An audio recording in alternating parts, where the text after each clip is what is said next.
All right, kiddos, welcome back. This is station number 2. And the first thing I want to do is I want to review what those 4 main properties of water are. So let's revisit our whiteboard. The 4 properties of water is it sticks to itself, also known as cohesion. Number 2, it sticks to other substances, also known as adhesion. Number 3, it can absorb large amounts of energy. And number 4, it dissolves many things. Now, if you recall in station 1, we demonstrated it dissolved many things. The oil would not dissolve the salt, whereas the water did dissolve the salt, which makes it a universal solvent. All right, on to station number 2. The station number 2 is very simple in the materials it requires to complete. We're going to use a penny, a paper towel, some water, and a pipette.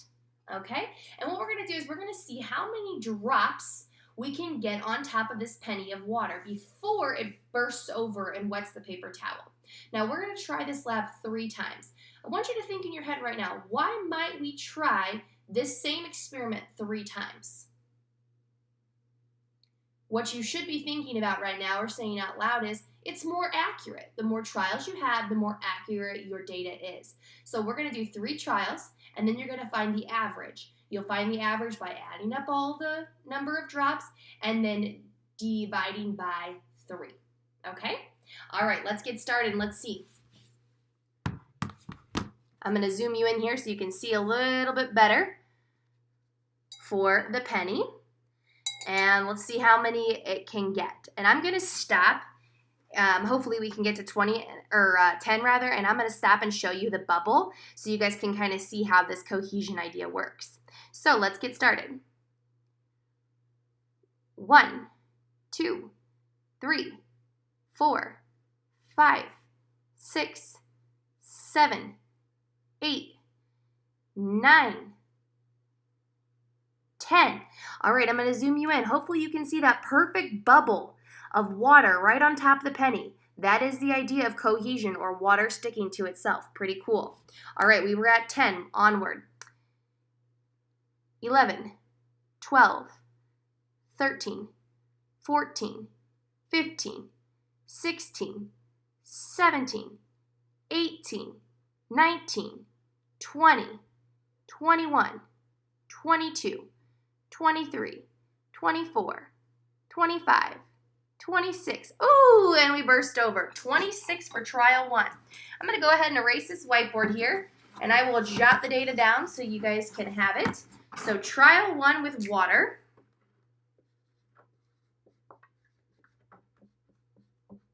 was 26 when it burst. So I'm going to show this to you. Trial 1, 26 when it burst. All right, let's work on trial 2. I'm going to have to move it to a fresh part of the paper towel so we know when it goes. All right. All right, and I'm going to reset my pipette, and this is trial 2 of plain water on top of the penny. All right. 1, 2, 3, 4, 5, 6, 7, 8, 9, 10, 11, 12, 13, 14, 15, 16, 17, 18, 19, 20, 21, 22, 23. Ooh, and we burst over at 23. Again, going to jot that down on my whiteboard here. Trial 2 equals 23. Whoops. You can't see that? Here we go. Trial 2, 23 drops. All right, last one, trial 3. Again, we're going to wipe off the penny a little bit here.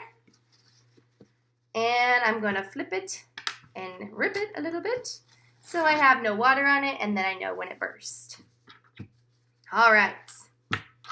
And here's my nice dry penny, resetting my pipette. And this is trial 3. 1, 2, 3, 4, 5, 6, 7, 8, 9. Ooh, we burst at 9. Now that could have just been some inaccuracy of the lab because I kind of touched the edge of my pipette to the bubble, which made the bubble burst a little faster. But that's why we do 3 trials. so that if you get kind of an outlier like that, it still will reflect accurate data. So trial 3 is at 9. All right, don't forget you have to find the average of this by adding these 3 numbers up and then dividing by 3. All right, the next one we're going to do is we're going to do water with soap. And we're going to see how the soap changes the cohesion of the water.